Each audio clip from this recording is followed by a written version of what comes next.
Morning बच्चों, आज हम पाठ 8 बीमार का इलाज पढ़ेंगे।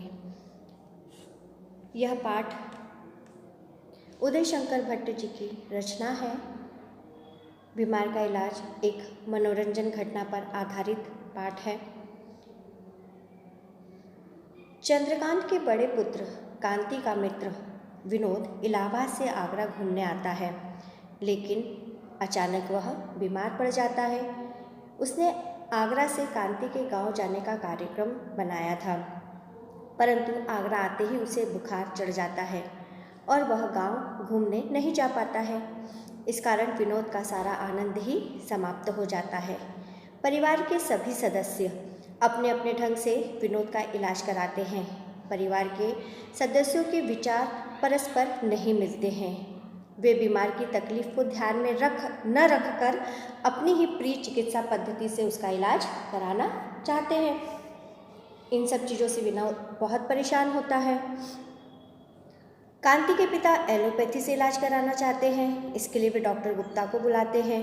उनकी पत्नी सरस्वती आयुर्वेदिक पद्धति में विश्वास रखती हैं, इसलिए वह वैद्य हरिचंद को बुलाती हैं और पंडित जी से परिमार्जन भी करवाती हैं। चंद्रकांत का नौकर झाड़ फूंक में विश्वास करता है, इसके लिए वह झाड़ फूंक करने वाले मतलब ओझा जो झाड़ा फूंकी करते हैं उन्हें लेकर आता है। इस प्रकार विनोद बीमार मेहमान को एलोपैथी डॉक्टर की दवाई लेनी पड़ती है, तो दूसरी ओर वैद्य जी का काढ़ा भी पीना पड़ता है। एक और मंदिर के पुजारी उस पर जल छिड़कते जाते हैं और दूसरी ओर होम्योपैथिक डॉक्टर की दवाइयों पर विश्वास करने को कहा जाता है।